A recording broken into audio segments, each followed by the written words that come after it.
Hey, welcome back to Cream City Dreams. I'm your host, Megan Schultz, and this is the podcast where I introduce you to incredible women who are doing such phenomenal things in our city. Today's guests are no exception. I am talking to Werner and Kelly Winarski, who are the two women who co-host Milwaukee's chapter of Creative Mornings. And I'm not going to say much more because we will go into this in the introduction. And two caveats on today's episode, folks. Number one, I didn't quite realize how long we would talk. I just couldn't stop. It was such an enjoyable conversation. I was having so much fun. So grab a cup of coffee, find some time because you don't want to miss a single word of this episode. And two, we recorded this on the weekend of the Air and Water show in Milwaukee. So there might be some planes overhead in the background if you hear them. Do my best to edit that out, but sometimes those things are pretty loud. All right, let's dive right into this episode with Annie and Kelly of Creative Mornings.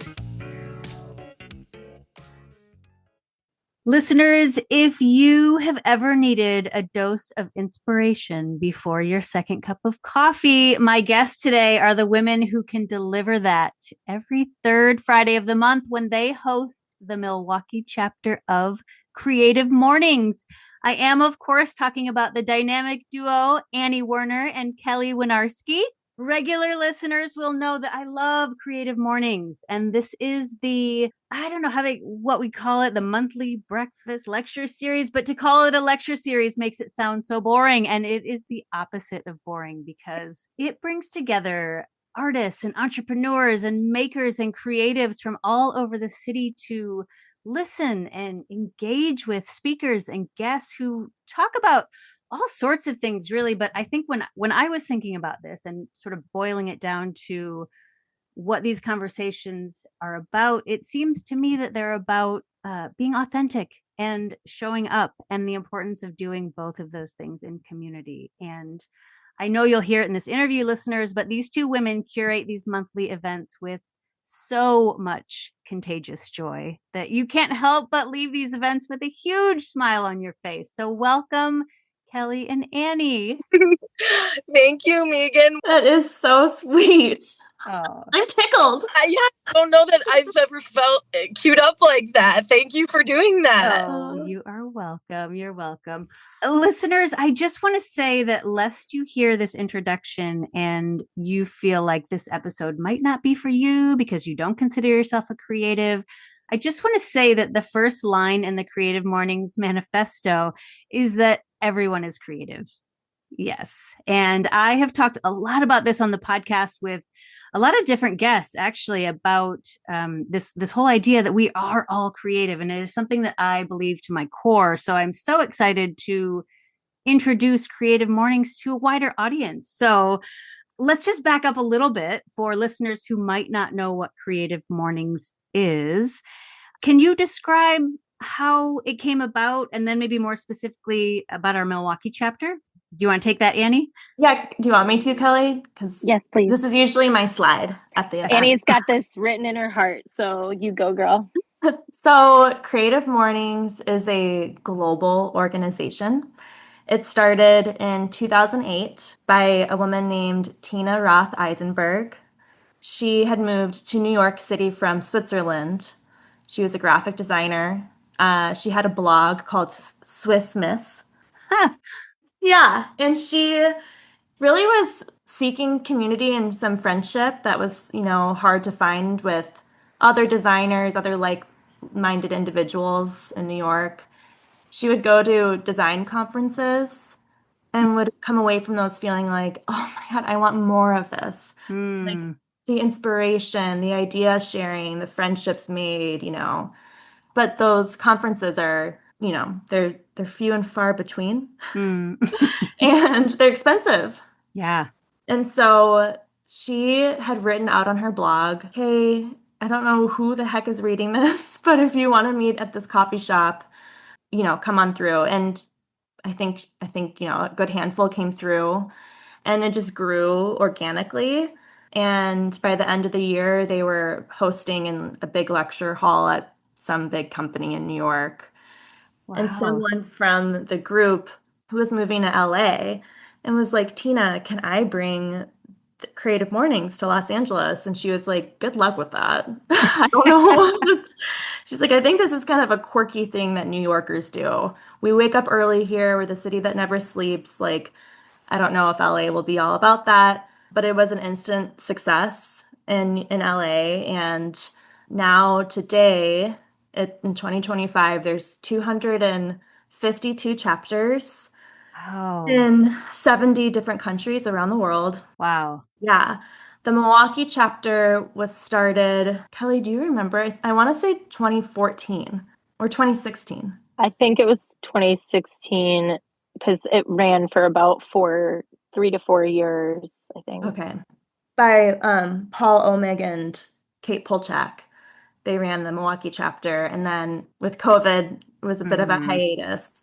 Yeah. And yeah, Kelly and I revived it in January of 2024. So we're about a year and a half in. And we do it alongside a fantastic group of volunteers, yourself included, Megan. Yes. They are a fun bunch. That is for sure. Yes. And can I just piggyback off really quickly to one part of that? So in spring of 2023, we both got an email from Creative Mornings HQ, which is based in New York, run by Tina Roth-Heisenberg. And it specifically said, "Hey, Milwaukee, want to reawaken your chapter?" And both Annie and I had previously been to Creative Mornings events in Seattle, Oakland, Chicago, different respective cities that we lived in. And we forwarded the email to each other at the exact same time.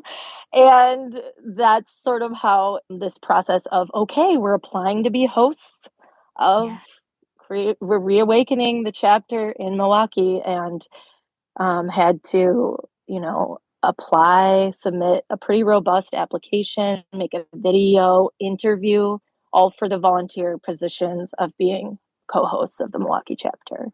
Wow. So I was going to ask that. So you're not childhood friends, or how is the story that you both would have emailed that to each other at the same time? Were you in these cities at the same time? Annie, you want to take that one? This is our favorite question. When we first became friends, people would ask us like, how long have you guys when and where in childhood did you guys meet? And we're like, we actually just met. It was, love at first sight, I'd say, for Kelly and me. We're both from Milwaukee, but we met in Seattle. Oh, wow. Yeah. We Small had Milwaukee on the West Coast, small Milwaukee. We had one mutual friend, and it's through this camp that Kelly went to, Camp Menacani. It's like a very special YMCA camp. Yeah. And we had one mutual friend who introduced us in Seattle, and the rest is history, girl. Wow. And when was that? That was in 2016, 2017. Yeah, it was around 2016. And I will add that we love focusing on our Milwaukee chapter, but one neat part of so when we lived in Seattle, we both lived in a 5-bedroom home with other Midwestern gals. And one thing we noticed in Seattle is there's this thing called the Seattle Freeze. It can be hard to make inroads and build community. It's just a cultural thing out there. Super, super different disposition from the Midwest in that way. But Annie and I were finding these ways to, I started hosting a monthly film club called Thump, and it became just, make a friend, bring a friend kind of thing. And so we were already finding, and Annie did one called Dip, which was like a DIY party, and we made candles. And we kept finding these ways of building community in a city that we weren't from. And I think that's sort of our ethos is it's always right there. You just kind of have to cultivate it. Yeah. So this idea of creating intentional community is nothing new for you. Right. It's a shared value. Yeah. Yeah, absolutely. Well, and this is a podcast about Milwaukee women. So I want to talk all about Creative Mornings, but I do really want to talk about you guys as well. You both grew up in Milwaukee, and you're both, for listeners who haven't ever been to a Creative Mornings, Annie and Kelly are the ones who MC the morning. They get up and do the introductions, and you're both naturals on stage. So where are you, like, first stage kids? How has this happened? It's so fun to watch you guys. Well, we both love attention. We can't get enough of it, girl. No, I mean, I think we both love stand up, and we both love and admire, like, we love storytelling, and we love levity, not taking things too seriously. To be totally honest with you, Megan, like, I think we both struggled in different ways in the beginning with the stage thing. We more believed in the power of the event itself and the community itself, and the stage was just kind of something you got to suck it up and do it. That's the format, that's what it calls for. And we both, and I don't want to speak for Annie, but I was pretty reluctant. I went on the stage for friendship, and that's what I tell people. That was hard for me, and I chose to do it because I love Annie and I believe in this thing that we're doing together. Yeah, we like to think of ourselves as, like, this is Annie now. We like to think of ourselves as the vessels, especially in the beginning of hosting these events when we were nervous. People would be mingling at 8:30 to 8:50, and Kelly and I would be like doing deep breath exercises in the stall of the bathroom. And, like, we would remind each other that, like, it's not about us. It helps take the pressure off, when you hear your voice on the microphone and stuff. We're the vessels we're here to just move the show along, Yeah. And I think over time, it becomes part of your language, and you're in your body more. I also took an improv 101 class to prepare. Oh, wow. Here in Milwaukee? Yeah, Comedy Sports. When we got the gig, after all the interviewing, as Kelly mentioned, it was sort of like oh my gosh, we got it celebration. Then it was sort of like, oh, shiitake mushrooms. Like, this, like, my God, what did we do to ourselves? I think Kelly and we both have horror stories of speech class in high school. Yes. Yeah. We do. It doesn't really come naturally, really. I think one thing that helps is we love play. So once we're in that kind of headspace, it's like we're just playing. Yes. That's exactly it. And we both believe it's so interesting, Megan, that you started out this podcast by saying it can be organic. That's a word we use all the time. I think it's also just a trust and a belief it's kind of like that belief of you have everything you need. Speak from the heart, tell the truth. Those are things that when we find ourselves sort of in that, maybe that jittery space, to take ourselves out of it and say, this is way bigger than us, which is what we've learned. So when you kind of just say, you know what, it's not really about us, it takes the pressure off, and then we're able to go up. And that's when we start cracking jokes, and when we start letting, like, for me personally, I will just share, I am lucky enough to handle the 30-second pitcher segment of our programming. And that's something I knew I wanted to own because I have a background in journalism and PR, and I love lifting other people up and telling their stories. And I just knew I could do it because I am able to get up there and tee up other people and make it about other people. That I've discovered is why I've gotten over the stage fright thing. It's not about me, never was. Annie and I are just here to be stewards of the beautiful community that already exists. We were joking before that we're like excavators, like we're trying to uncover all the cool gems and people that make Milwaukee special, the special thing that it is. Yes. Just like you. Yes. Well, oh, thank you. But I was thinking, it feels easy to do that. Like, ask me to talk about myself for a hot minute and I'll be like, let me ask you about you, Yes. It's so much easier to lift other people up. And I so feel that. Well, all this to say, it looks so natural. It looks like you were for sure theater, debate, speech kids who on the stage. So what and I preface, and I will say it again, that we are all creative. Mm-hmm. And oftentimes the people who come are in, I'm using air quotes here, creative industries. Is that something is that how both of you found this in Seattle? Or what is your creative outlet or hobby or pleasure or skill or joy, however you want to name it? Yeah. Well, I came to Creative Mornings through kind of a weird path, I think. I was sort of mandated to go. Oh. Through my manager at the time. This was in 2018, 2019 maybe. I was living in Seattle and I was recruiting designers at Microsoft.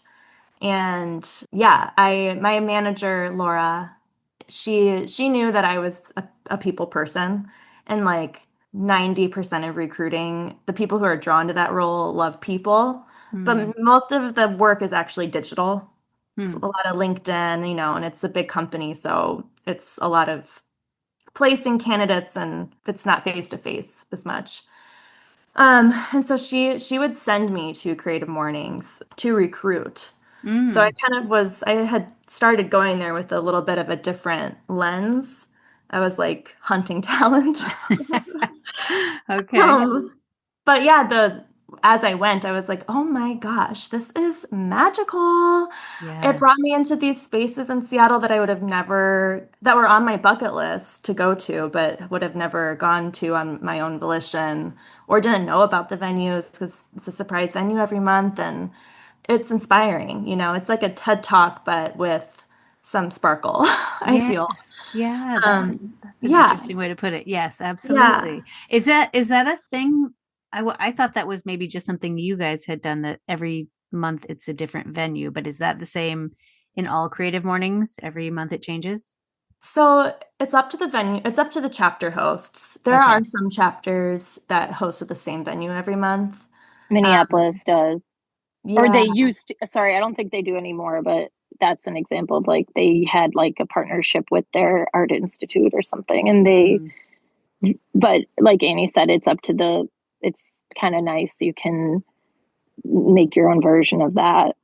Yeah. Well, and that's such a beautiful thing about this chapter, because you really invite people to cross the bridges and to get out of their typical areas. And I will just share, just because Annie got me like thinking about like reflecting on the origin of how we both found it is really interesting, because I went because I was working at a corporate job that was hurting me and I needed some joy. I needed to be around other people who believed in something bigger than themselves, that was, just like a dose of magic, I guess, is really, I think, a place that Annie and I try to look to when we're looking for some hope and some optimism and some joy in the world. And so that's how I came to it. I said, you know what, I am going to take a Friday off and I am going to go. The one I went to was actually at the Spheres in Seattle, like the Amazon Spheres. It's so interesting to think about now. But the other thing I just quickly wanted to share on that is that then later I did move very briefly to Oakland, California, and I could not believe I went to a total of one event there, and I was searching for community and a place to feel safe and warmth and inspiration and joy. And I just think it's remarkable if and when I do meet Tina Roth Eisenberg, I think it's remarkable how these 252 cities across the world have that format and that message of everyone is welcome, everyone is creative. We deeply believe that. And it's really remarkable to me that it translates everywhere. Yeah. So you felt it in Oakland, you felt it in Seattle, you felt it. You said, was Chicago another one? Annie felt it in Chicago. I lived in Chicago for a little bit and went there as well. Yeah. I mean, why, maybe this is sort of more getting philosophical, but why do you think we need something like Creative Mornings? And maybe in answering this, you want to talk a little bit more about what happens at a morning meeting. Yeah. Kelly and I talked about this. It is very philosophical, Megan, and it is once you really try and answer, it's like, wow, it's pretty. There's like a big truth underneath it all, which is that Kelly and I we're very like sensitive people. Right, growing up, we were always told from parental figures, teachers, all these things that we're sensitive.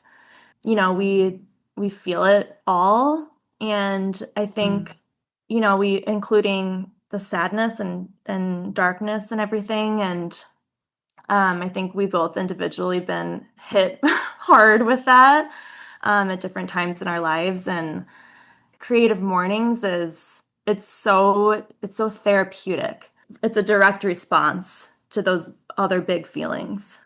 When I feel overburdened with all the things we all know what it is. All the things, yeah. There are a lot of things right now. Yes. Yeah, I mean, you have your own personal practice of caring for yourself and keeping yourself put one foot in front of the other, take care of your body and your mind. But a huge part of that caring is allowing community in and witnessing community in action and really hearing the stories of how others lift each other up. It's if you really take that in, it like changes my brain chemistry. Where I'm like, it's not all dark, like there is that happening. There always will be. And I personally just I'm so grateful for Creative Mornings that it is monthly. I need that monthly, incredibly large dose of reminder that, my God, there's so many good people who care so deeply for one another. Yes. And there's a lot of positive action. Like, I think the word Kelly and I come back to is it's creation. It's alive. I think that's a huge part of our why. Yeah, can I build on that a little bit? Please. I think the word you used, Annie, earlier was antidote. Like it's sort of like the antidote to all of the darkness that's in the world. And we could give you so many examples, and we can try to think of some really compelling ones to surface here. But like it's the way that we've seen people, it's two things for me. One, the way that we've seen people continue to show up. So at every event, Annie says, raise your hand if this is your first Creative Mornings, or raise your hand if you've been, that kind of thing. I talked to Monica and Pete today, these two beautiful attendees who have come to, I think they've been to every event, and they both just had these huge smiles on their face. And it's not only them, it's our volunteers. It's like what Annie was saying. It's the way Tina talks about it is she calls it an engine of generosity. And so like you heard Annie say earlier, it was a huge deal to Tina for these events to be free. It is accessible. It's very inclusive, very important to the mission of what we're doing here, that we really mean, like I said, we really mean everyone is welcome. What that does is, like Annie today pointed out, Fletcher, who's 6, is here. So we have people ranging from 6 to 70. He was so cute today. His dad was the speaker, and he kept saying, "That's my dad. That's my dad." And his little fedora. Yes, it's that kind of stuff that it really. So the second piece I was going to say is people helping each other. Wait, Megan, do you want us to share our 2 favorite stories from Creative Morning? Oh, yeah. Oh, sure. Yeah. Annie, you go first. Gladly. Okay, one of my favorite stories is, and again, this is all it's answering your question, like why, and this is why. So there was, a few years ago, my friends got engaged, and I wanted to make them special presents to 2 men in my life, and I wanted to make them a little miniature stripper pole with a Ken doll. Just This is not where I thought these stories were going to go, but keep going. It's just a random shower thought. And I was like, I'm going to do that, I guess. And like, whatever. So I was living in Chicago, but I was visiting Milwaukee, and this is where I took on this little project. So random. And I ended up needing to weld the stripper pole. And I went to like Ace Hardware, Home Depot, and no one could help me weld this thing. I was checking out getting gas, and the cashier, I was like, "Do you know of a welder?" And he was like, "I actually do. It's I need to remember the neighborhood and what street it's on, but it's called Isaac Welding." Okay, all right. Yeah. And so I plugged that in my maps. I went there. I pull up. There's a massive mural on the building of, it's like the paint is kind of shedding, but it's of Isaac riding a cowboy, and he's flanked by these other cowboys on their horses. And they're all Black men. And I walk in, and Isaac helped weld my pole. And I was like, what is this mural? And his apprentice was there, and they were telling me about the Wisconsin Black Cowboy Association. Oh, yes. I I just heard about this. Yeah. Yeah. I was like, what the heck is that? That's so cool. And, basically Isaac started it he led the Milwaukee chapter of the Wisconsin Black Cowboy Association. It was an initiative to help get men off the streets and learn how to take care of horses. And it was sort of a mentorship program. Okay, so fast forward a couple years later, I'm in Milwaukee hosting Creative Mornings. And our theme for April 2024 was spicy. We had Natalie Durr as our keynote speaker, and her tagline on her blog or on her website and Instagram and everything is "Cowgirl with a paintbrush." I was like, okay. So then I, at that point, was curating the 30-second pictures. And I was like, what can I do with cowgirl with the paintbrush, like cowgirl? And then I remembered the mural. So I went over back to Isaac's welding. The story is crazy. And I was like, what up? And he actually remembered me because I think that was an interesting project for him. Well, he doesn't get too many of those. Yeah. And I was like, I don't know if you would be interested in sharing your pitch, because he had said to me he wishes more people knew about Black Cowboy Association. So he did not have an email address, a phone number, really. And so I just wrote down the address and date and time of our April Creative Mornings. I was like, I will make you a slide. If you can come. And on the day, his apprentice walked in, and his name's Kevin. And he came in, he was all buttoned up in like a suit jacket and everything. And he basically just said, it was so simple. He was like, this is what Black Cowboy Association is. I want more people to know about it, but I'm not sure even really what that looks like. And from that event, fast forward 1 year later, there's a coffee table book made all about the Wisconsin Black Cowboy Association, and they're making a documentary about it. Yes, this is what I think I was talking to somebody about, the woman who's making this. Yeah, it's Natalie. Yeah. Natalie. That is Natalie. Oh my Natalie. gosh. Yes.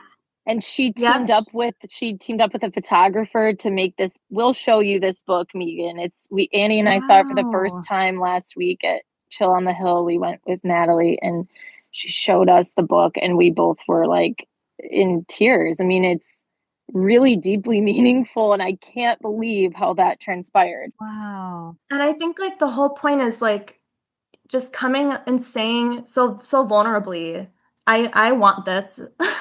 This is my pitch. I want this to happen. I want this to be in the world. It's my idea. I need helpers. And there are so many people who are like raising their hand. I want to help.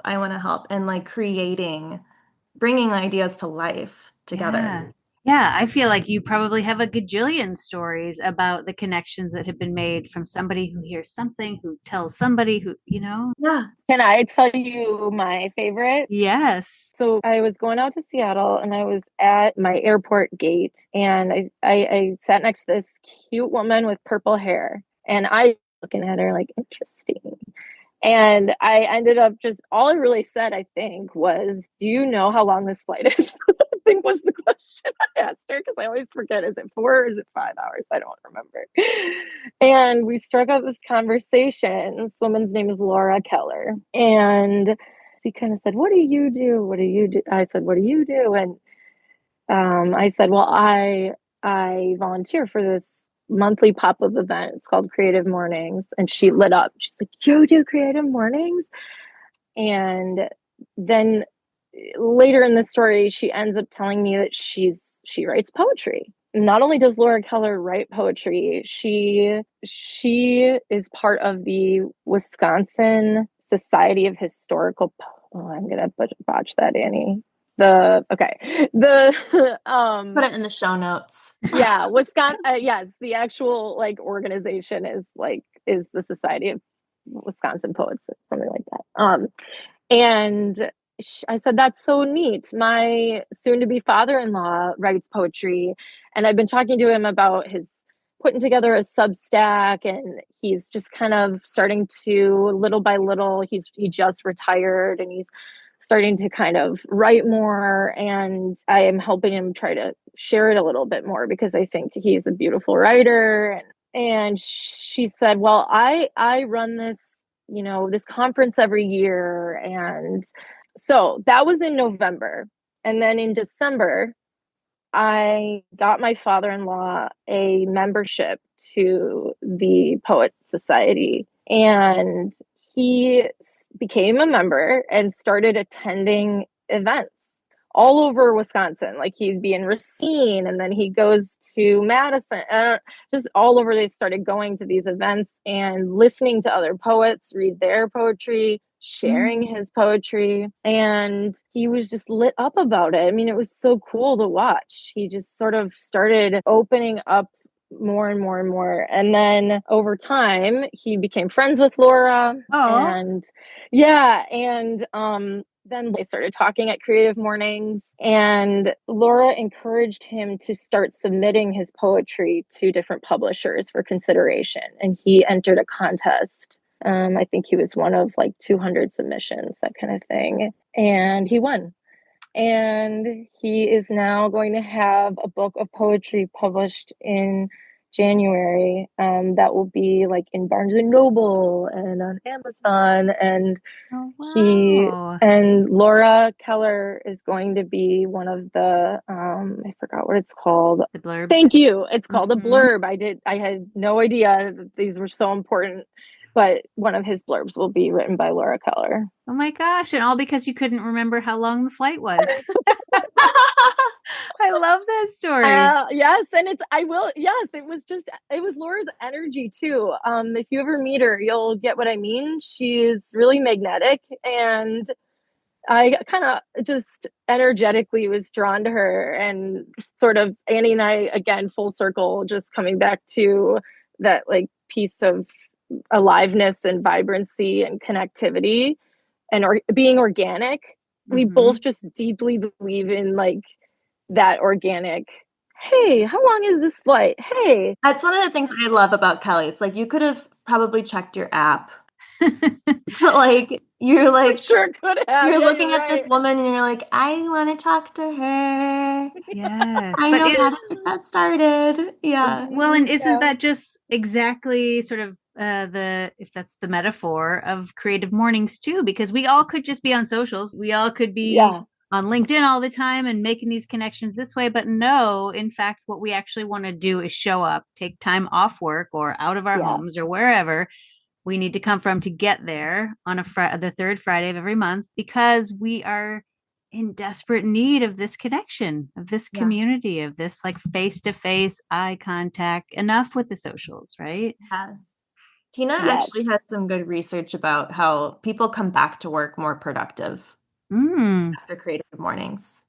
Yes. Yeah, I believe it. You draw Absolutely. connections that you wouldn't be able to if you were just at home on your computer or alone on a walk. Like, I don't know. It's just like those connections are what makes it a living, breathing thing, and continuing to show up and trusting. Like, not everyone, we acknowledge, like, just because Annie and I are very comfortable in improvisational, in that kind of worldview, we understand that, like, that's not everyone. Lots of people need guidance, which is why the format is helpful, because we are taking you through some piece of it is predictable, and that's intentional. It's to give you that sense of ritual, and just trust us, and thank you for trusting us, and just begets more good that way. Wait, Kelly, you just reminded me, Megan, you had asked what the format is. Yeah, for people who haven't come before. Yeah. So we always the doors open at 8:30. Okay, actually, I'll back up. The first week of the month, if you are subscribed to our newsletter, link in the show notes. Yes, link in the show notes. We have like 3,000 newsletter subscribers right now, which is so radical. But first week of the month, you'll get an email first week of July. Registration is open. The theme for July is mentor. Our keynote speaker is Steve Glynn, and our venue this month is at Wantable Cafe in Walker's Point. Here's the link to register for free. And then once you arrive, doors open at 8:30. There's a little check-in table with our volunteers. They help check you in after you've registered. We usually see about 120 people come to these events. Yeah. You check in, you go to a little coffee station. Discourse Coffee is our partner. There's pastries, there's a motorcycle outside. Yeah, you mix and mingle for 20 minutes or so. At 8:50, Kelly and I take the stage and welcome everyone, kind of give a little rundown about what Creative Mornings is. And then we have this thing called the Creative Mornings Manifesto. So we have a volunteer from the audience come up and read our manifesto, which essentially the gist of it is everyone is creative and everyone is welcome, as we've said many times already.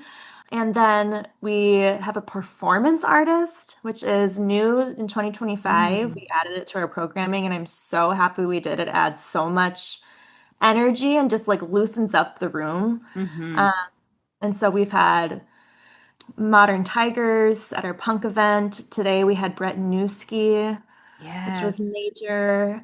We've had Allie Jackson, and back in January, poets and spoken word artists and everything.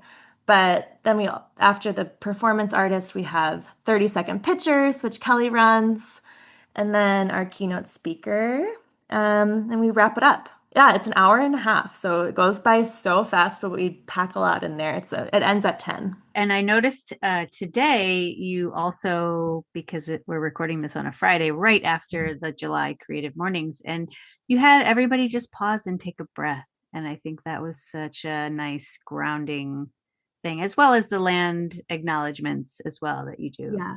Land and labor. Yeah, sometimes when we do those breaths, it's also very self-serving. I'm like, I need to breathe.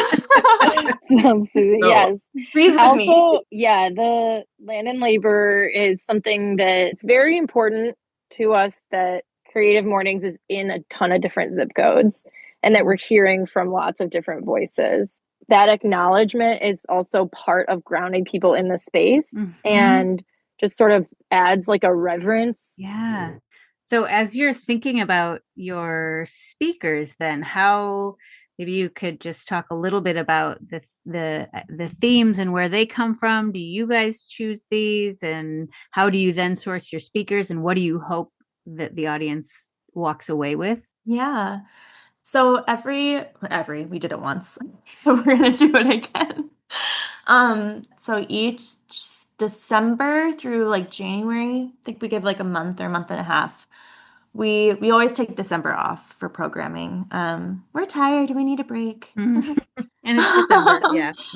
Yeah, but we send out through our newsletter and social media channels our nomination form. So this gives the chance for everyone who's opening up that email to nominate a keynote speaker, nominate a venue, nominate 30-second pictures, performance artists. Last year, we received like 105 nominations. Wow. So then we put together a small cohort of our volunteer community and met up at Wantable Cafe.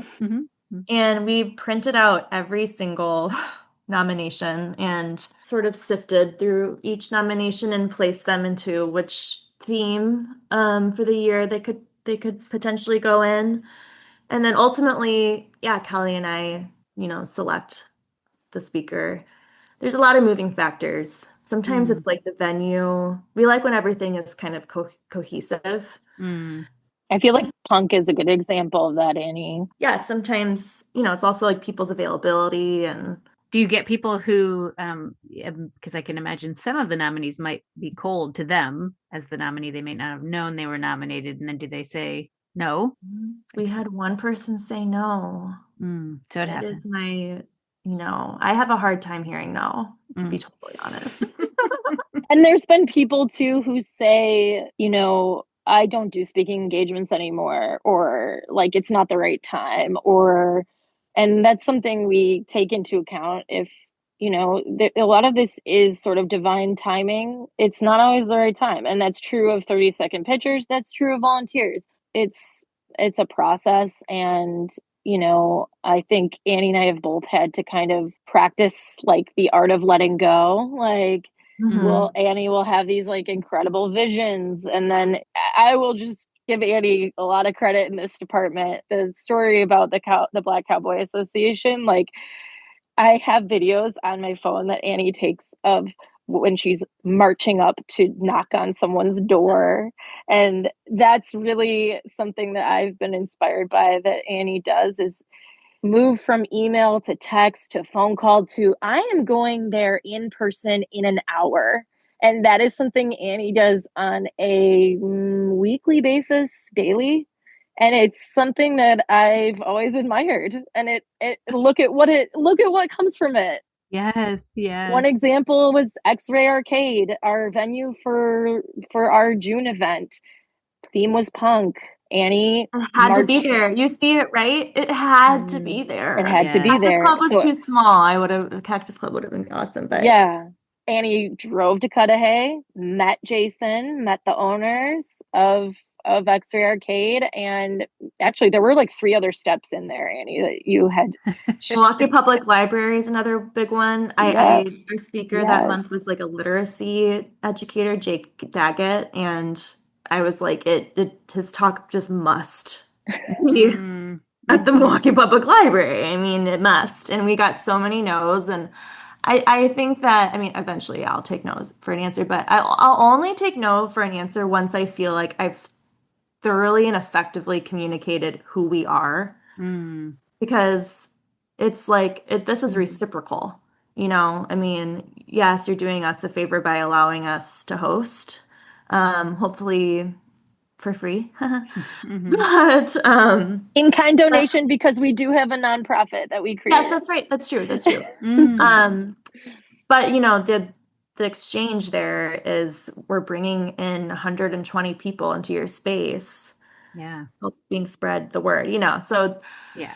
Yeah, so eventually I am proud. I think there's only been one keynote speaker that I can think of that straight up said, I understand everything you're saying and I'm not interested. We won't name names. I know exactly what you're talking about. It's like, okay, well now you're on my list. I'm gonna find you later. Yeah. But it's also like, okay, sometimes it's like you're not, that's fine. Then you're not, the magic will go somewhere else. Like we'll find. And what did Aaliyah say? Do you remember, Kelly, what Lily said about that topic? Person said no. She was like, oh, she's, Megan, Aaliyah, her way with words is like, I always say I'm not religious, but I feel like Aaliyah has like a direct line to God or something. I'm like, what did you say? Let me write that down. I'm curious, have either of you ever thought, I know we talked a little bit about your own speaking, but do you ever think about being the speaker?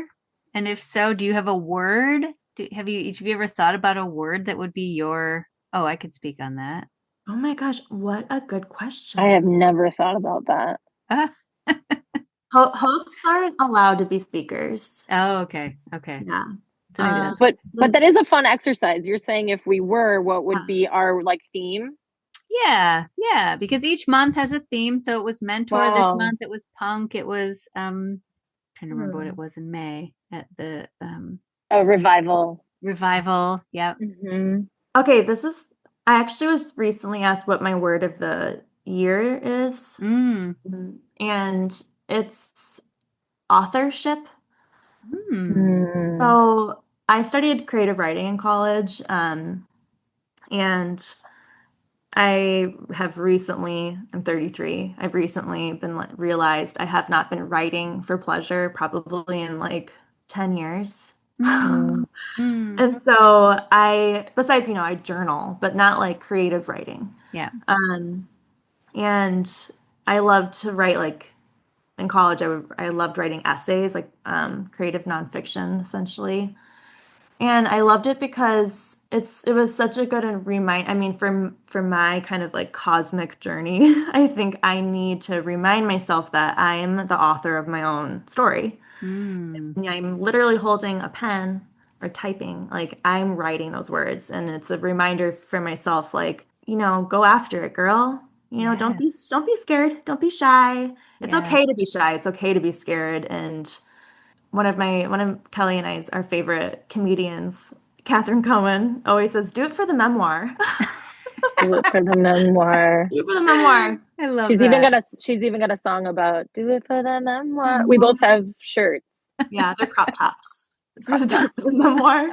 Yeah. But yeah, I think the way I try and live is almost take myself out, sometimes zoom out and be like, it's a good story. At the end of the day, if it goes so horrifyingly wrong, it's going to be a good story, and that's fun. Those are the best sellers. Yeah, those are the months everybody loves, right? Yeah. You really do live that way, Annie. Otherwise, I think my like natural state is just to be quiet and scared. That is where I feel like safest. It's just like quiet, keep to myself. So that's like my personal practice is that like authoring your own story. Yeah, I love to live a little bolder. Yes. Yeah. I also. What about you? What's your word? Well, I want to add to that really quickly to say that you also said something to me early on in Creative Mornings, which was when you put your name on something. Yeah. And that's like authorship. Yeah. What's your thing about? I went to this like dorky little leadership camp when I was in like 7th grade, and my counselor changed my life. He actually emergency had to leave the weekend because he had kidney stones. Oh, jeez. He did leave us with, he really made an impact on me before the whole kidney stone drama, but I think he's fine. But kind of like a mentor. Basically he was like, if you're going to put your name on something, a homework assignment, well, that was my whole life at the time, so it was mainly homework. But you tell your mom you're going to do something, like your name is attached to it. Have integrity in that. That's your name, for God's sakes. Like, so that just really lasted with me, and I have this pride, like, our names are on this Creative Mornings ticket, and so we want the events to be so well-rounded and inclusive, and we want to be proud of it. Thank you. I think that's like a huge part of why it has been the vehicle of inspiration that it has been and why it's grown. It has credibility, it has authenticity, and it's because you keep showing up, and it really is the heart of it all. This is true, I would say. Thank you for putting your name on it. Thanks for putting so sweet. What's your word, Dee? My word is curiosity. Yes. Curiosity has low-key saved my life. Yes. I think about this a lot.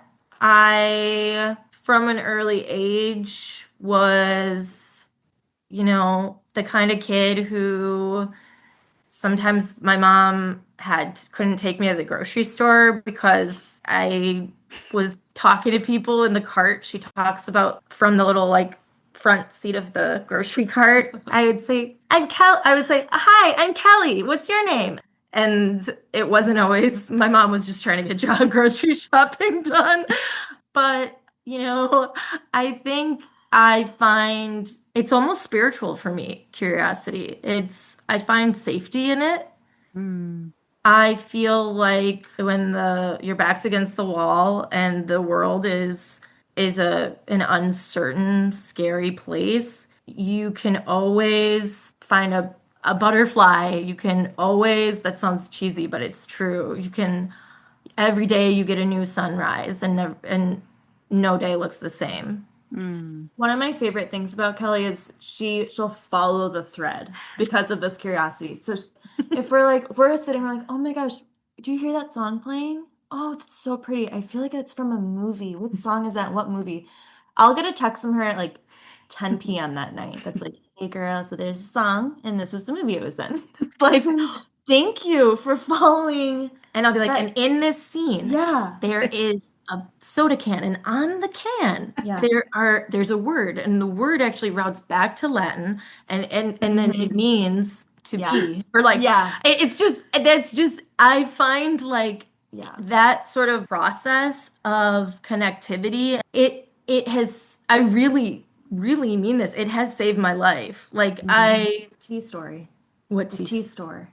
When you noticed all the different teas. Yes. Okay. So sometimes in Seattle, sometimes people enter into seasonal depression. Sure. And one time, so I used to pick these places in Seattle where I would go when I was feeling depressed, and there was a party store, and party stores are a place you can find me if low.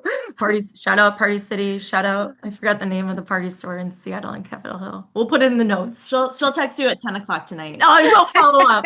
I will follow up and let you know, Megan. But yeah, it's and then Annie's referring, so it's that idea of novelty and newness. And that kind of routes back to joy. But you want to say it? Red Balloon Company. It's called Red Balloon Company. If you ever go to Seattle, it's right in Capitol Hill. Check it out. Nice. But near that, in that same neighborhood, so I probably was going to a party store. That's probably what happened. There was a tea shop, not a coffee shop. It was specialized in tea. And when you're depressed and you're sort of your lens is off, I will never, ever forget. I only thought there were a couple kinds of teas. I'm like, okay, there's green tea, there's chai tea, there's chamomile. How many can there really be? There was an entire wall of numbered canisters. This person was the backdrop behind the cashier was just canister after canister of all these numbers. And I'm like, I said, I will have a green tea or something. And they were like, well, what kind? Excuse me? They said, well, there's jasmine, there's green tea with lemon infused, they rattled off 5 different types of green teas, and I walked out of that store, of that tea shop. I did not need Lexapro. I was all good. I was like, oh my gosh, and it just took that, and I could see in color again. And it's so going back to curiosity, that's kind of what I mean when I say it saved my life. That is true of people as well. I've figured out that I'm a relational person. I learn through people. Yeah. And so if you just get even the tiniest bit curious about a person, again, a portal. It's an unbelievable amount of beauty and things you can learn. Yeah. I feel like that's where the joy lives. It's in those in the details. Yes. Yes. Oh my gosh, that was going to be my question is where do you find joy? Do you have advice for people who are looking for more joy since this is a season about joy? But I think you guys are exemplifying writing your story, telling stories and owning that story and coming to the story with a curiosity. I think you guys nailed it. It is no wonder. It's interesting because you were both featured in the Milwaukee Magazine back in April as was it like the people to know in Milwaukee or the people up and coming? You've got to know these people. And it was a little, I mean, it was short. You were on one page and it was sweet. And it was all about collaboration and networking. And I feel like in this conversation though, yes, it's about collaboration and networking and meeting people, but it's so much more than that. These mornings, these creative mornings, it's so much deeper than that. It's so much more, I don't know if I can put existential to it in terms of just our very existence and how we exist with each other and how we cohabitate and just survive. Absolutely. There's an energy, a levity, a lightness that it's palpable. I felt it today after our event. You see it's a big sigh of relief from the community. You can feel it in they come up to us, they hug us. They look us in the eye and tell us thank you. We don't even need to know what for. It's really just hope and optimism. Yes. Yeah. That's probably, hope, I think, is what we're all in need of, you know? I heard Steph on your podcast from Joy Engine, Steph Salvia, and she was talking about, events and how it's just like if there's a live event, something's gonna go wrong. It's inevitable. And I don't know if Steph would relate to this, but if you're running events and shit's gonna hit the fan eventually, you have to be in this like yes and mindset. Just like pivot. And that when you get to build up that muscle, I feel lucky to be in this creative morning space and, having the opportunity to run events like this, because once you can transfer those skills, well, they'll transfer on their own to your life, because life, it's, hitting the fan in life. Yes. And it's like, okay, pivot, what's next? Moving ahead. I mean, we can't sit and dwell. We have a live audience here. Yeah. And there's also, you're making me think, because it's free and volunteer run and run on that engine of generosity, there's this heartbeat to it, this like cadence to it where it's very fleeting, but it's kind of like, okay, who brought the pastries? Somebody brought the pastry. Like, where's the coffee? I got the coffee. It's this very cool, like, orchestra of people who fill in the blanks. Like, we've just seen it. Yeah, I always feel like there's like two events happening on event day. There's like the programming event for the public, and then there's another huge, it's the machine behind it all, which is all of our volunteers. And again, we're volunteers. Like our volunteers have busy lives. And it is so, I mean, that in and of itself is like, I mean, we're all in a little Slack channel, and to see all the like shout outs and thank you, like, Murphy will run and grab fruit. Like, like everyone's just like, how can you help? And it's, it's amazing. It really it's is. magic. It's magic. Is, and people want to be a part of the magic. I think that's what the behind the scenes magic that makes it happen. Yeah.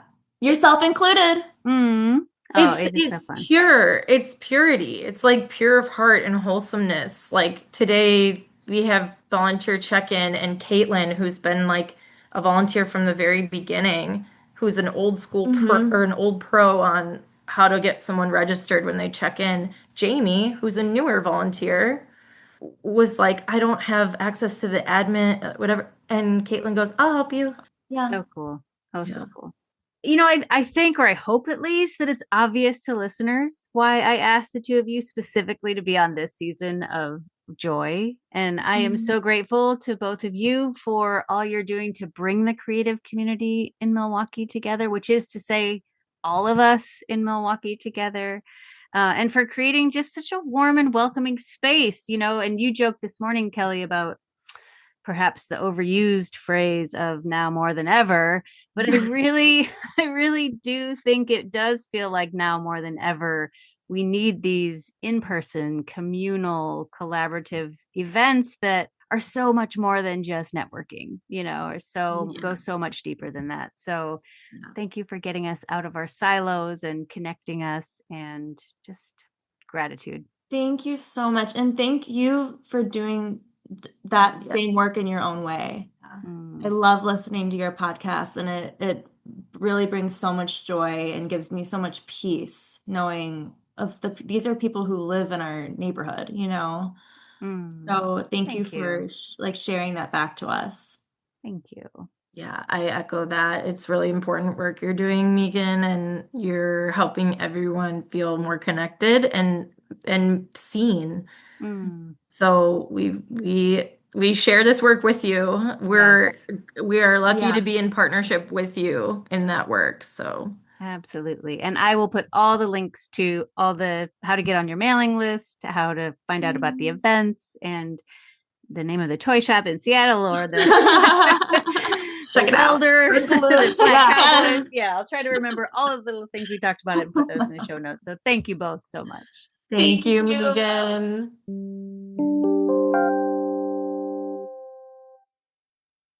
Listeners, I looked down at the time and all of a sudden an hour and 20 minutes had gone by, and I had no idea we had been talking that long. That is how much fun I was having in this conversation.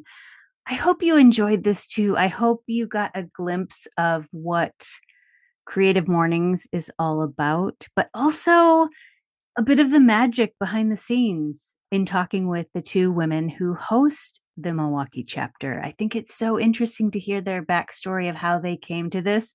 I had no idea of this, for one. We hadn't talked about this before, but their stories are not what I would have expected. I thought they were going to be theater kids. I thought they were going to be, the kids who had the leads in all the plays and who loved being on stage and who won the speech competitions.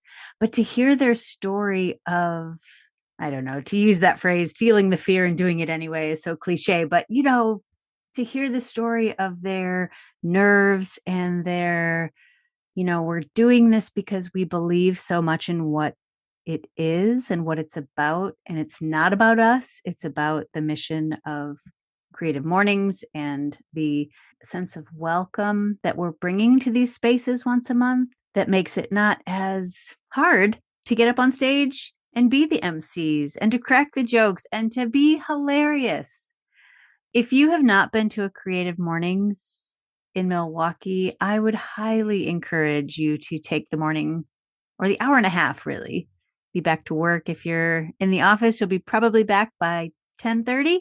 And I do really think that Annie was not wrong. I think you are more productive because you just can't help afterwards on the drive home thinking about everything you just said. How would I say that? If it was me, if I was up there, what would I say to people? How did I connect with what that speaker said today? What did it move inside me? Who did I meet today over coffee?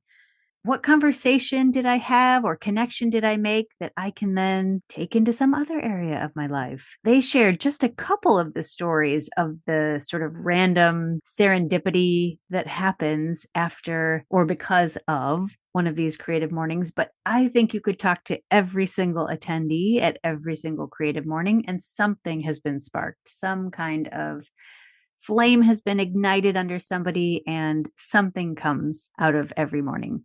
I know I have felt like that for sure. On a personal level, I've gotten ideas for the podcast. I've gotten guest suggestions. I've gotten ideas for spaces where I could host events. So it's just a really beautiful community that exists.